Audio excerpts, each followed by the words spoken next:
Assalamualaikum Ustadz. Waalaikumsalam warahmatullahi. Semoga selalu sehat, dirahmati Allah, husnul khatimah. Amin, amin, ya rabbal alamin. Ustadz izin bertanya, saya kadang suka ikut memandikan jenazah. Tolong jelaskan cara memandikan dan mengkafati yang benar serta doa-doanya. Wah, ini mah kudu ikut pelatihan ya. Di percikan iman itu ada satu divisi namanya divisi husnul khotimah.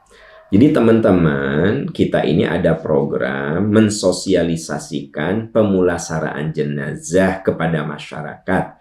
Jadi Anda bisa mengadakan panitia kecil misalnya di satu masjid ya. Kumpulkan beberapa orang yang mau dilatih, nanti kami akan hadir. Ada tim dari Yayasan Percikan Iman melatih.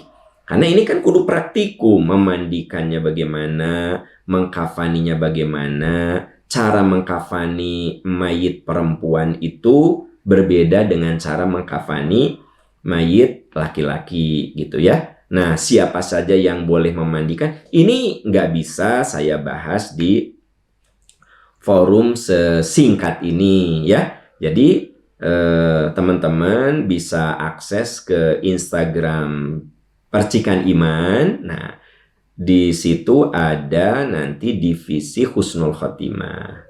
Nah, Anda bisa kontak, buatlah pelatihan. Dan itu sudah biasa kami memberikan, mensosialisasikan cara pemulasaraan jenazah yang benar ya, begitu. Nah, saya tadi bilang bahwa setiap jenazah itu diperlakukan beda-beda. Saya kasih contoh. Kalau orang meninggal saat berihram itu beda. Penanganannya meninggal seperti biasanya. Nah, ini mah sekedar wawasan saja ya. Bainama rajulun waqifun ma'an Nabi sallallahu alaihi wasallam bi Arafah.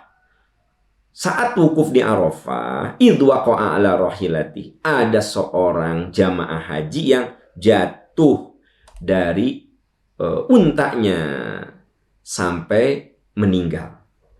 Lalu Nabi mengatakan igsiluha bima'in wasidrin, mandikan dengan air yang diberi wewangian. Kalau sekarang mah disabun, diberi sabun ya gitu. Wa kaffinuhu fi thawbaini, kafani dengan kain ihramnya. Ya, jadi kalau orang meninggal saat ihram mah tidak pakai kain kafan, tapi dibungkus, dikafani dengan kain ihramnya. Wala tuhammiru ra'sahu, kepalanya tidak perlu ditutup. Nah, jadi beda kalau orang meninggal dalam keadaan ihram, lagi pakai ihram, bapak-bapak, apa?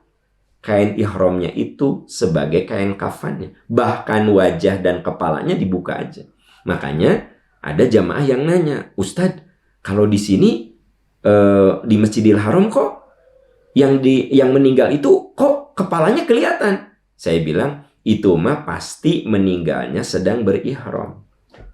Kalau orang meninggal dalam keadaan baju ihram, berpakaian ihram, maka wajah dan kepalanya tidak ditutup. Karena kain ihram itulah yang menjadi kain kafan. Gitu. Tapi ketika meninggal normal, sekalipun di tanah suci, tapi meninggalnya bukan sedang berkain ihram, ya layaknya seperti di kita. Ya kan gitu. Dengan 3 lembar kain kalau laki-laki, dan kepala serta wajahnya ditutup. Gitu. Perempuan dengan 5 lembar kain. Jadi ini butuh pelatihan khusus. Tidak bisa sekedar saya bercerita dalam waktu 5 atau 10 menit ya. Jadi teman-teman ikut saja pelatihan pemulasaraan jenazah yang menjadi bagian dari program di Galeri Dakwah Percikan Iman. Dan itu sudah ratusan masjid yang mengadakan, dan kami hadir di situ untuk memberikan pelatihan. Ada di perusahaan juga ya, ada di masjid, ada di majelis taklim gitu. Ya 20-30 orang, 10 orang bikin pelatihan. Jadi diajarin Kalau laki-laki bagaimana, kalau perempuan bagaimana gitu. Ya. Jadi ini mah butuh butuh pelatihan khusus. Namun yang ingin saya ingatkan, kalau ada yang meninggal itu asri'u bil janazati, segera tangani jenazah, jangan dibiarkan begitu saja berlama-lama. Ya, segera mandikan, segera kafani. Kenapa harus segera? Supaya kalau ada keluarga kita yang meninggal, segera dimandikan dan dikafani, orang yang melayat bisa menyolatkan. Ya, sayang atuh orang melayat cuma bilang kami ikut berduka. Coba kalau sudah ready, sudah dimandikan, sudah dikafani, orang yang datang bisa menyolatkan. Karena sholat mayit itu kapanpun bisa dilakukan, tidak harus ada jamnya, ya. Tidak harus misalnya dibatasi pas ada orang yang menyolatkan. Oh, maaf Bu, Pak, nanti akan disolatkannya di masjid jam 7. Ya nggak usah. Siapapun yang datang ke rumah duka, kalau sudah siap dikafani, ya berarti kan pasti sudah dimandikan kan? Saya datang misalnya jam 5:30, ya udah saya sholat di situ.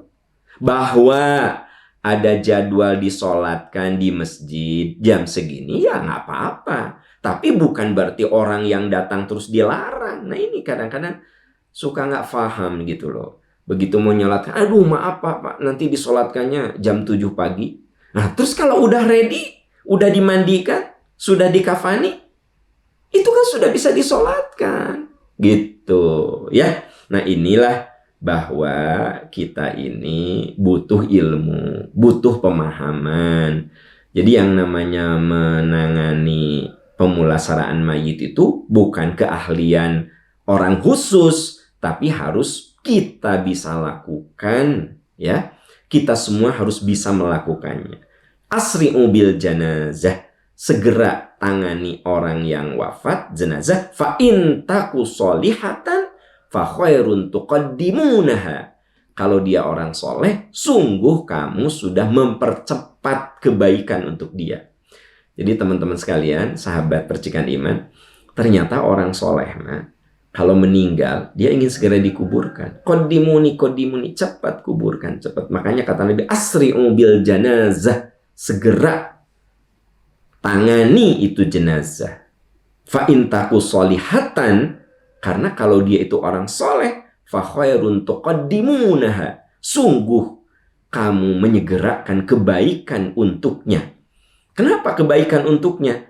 Karena Anda lihat di surat Fussilat ayat 30, innalladzina qalu rabbunallah, orang yang mengatakan Tuhan kami adalah Allah, tsumastaqamu, lalu dia itu hidupnya istiqomah, lurus, lempeng, konsisten, tatanazzalu alaihimul malaikah, saat meninggal malaikat menyambut ruhnya. Apa kata malaikat?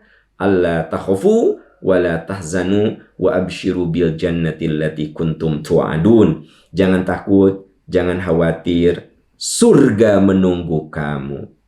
Maka ruh itu tersenyum karena dia ingin segera mendapatkan apa yang dijanjikan itu. Surga menunggu kamu. Makanya Nabi mengatakan asri'u bil janazah.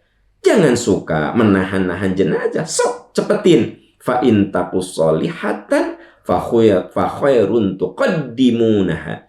Karena kalau dia itu solihatan, orang soleh, fa khairun tuqaddimunaha, sungguh kamu telah menyegerakan kebaikan kepada orang itu. Wa iyyaku siwa dzalik, dan kalau orang itu orang yang buruk, nah, gimana kalau orang yang tidak soleh? Sama, segerakan. Fasyarrun tad'unahu an riqabikum, berarti kamu segera melepas keburukan itu dari pundak kamu. Nah, jadi teman-teman sekalian, ini penting ya, bahwa kata Nabi, orang yang buruk pun segera kuburkan supaya beban keburukan segera lepas dari kamu. Kan bahasanya tidak enak banget ya, teman-teman ya. Sok cepat kuburkan supaya keburukan tuh lepas dari kamu. Nah, gitu. Kalau orang buruk. Tapi kalau orang baik, segera kuburkan. Fa khairun tuqaddimunaha, sungguh kamu menyegerakan kebaikan kepada orang itu. Nah, mumpung kita hidup, yuk berjuang memperbaiki, ya. Jauhkan diri kita dari kezoliman terhadap pasangan hidup kita, kezoliman terhadap anak kita, kezoliman terhadap teman-teman kita. Istiqomah dalam kebaikan, berjuang mengisi hidup dengan amal soleh. Supaya apa? Fakhairun tuqaddimunaha. Kalau kamu mati, kamu akan segera dan ingin segera mendapatkan dan melihat kebaikan yang kamu tanam di muka bumi ini, ya. Wallahu a'lam bishawab.